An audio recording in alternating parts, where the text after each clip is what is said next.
ഇന്നത്തെ സുവിശേഷത്തിലെ അവസാന വചനം: ഭർത്താവിനെ ഉപേക്ഷിച്ച് മറ്റൊരാളെ വിവാഹം ചെയ്യുന്നവളും വ്യഭിചാരം ചെയ്യുന്നു. പ്രതിബദ്ധതയുടെയും വിശ്വസ്തതയുടെയും അഗാധമായ മൂല്യത്തെക്കുറിച്ച് ഈ വചനം നമ്മെ പഠിപ്പിക്കുന്നു.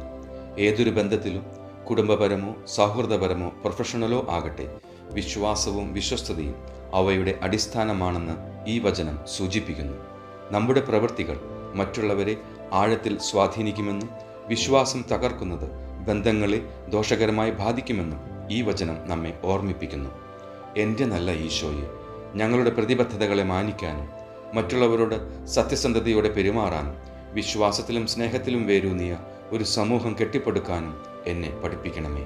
കർത്താവെ, എൻ്റെ എല്ലാ ബന്ധങ്ങളിലും ഞാൻ ക്രിയാത്മകമായി സംഭാവന നൽകുകയും വിശ്വസ്തതയുടെയും ബഹുമാനത്തിൻ്റെയും മൂല്യങ്ങൾ ഉയർത്തിപ്പിടിക്കുകയും ചെയ്യുന്നുവെന്ന് ഉറപ്പാക്കിക്കൊണ്ട് ജീവിക്കാൻ വേണ്ട കൃപ ഇന്നെനിക്ക് നൽകണമേ.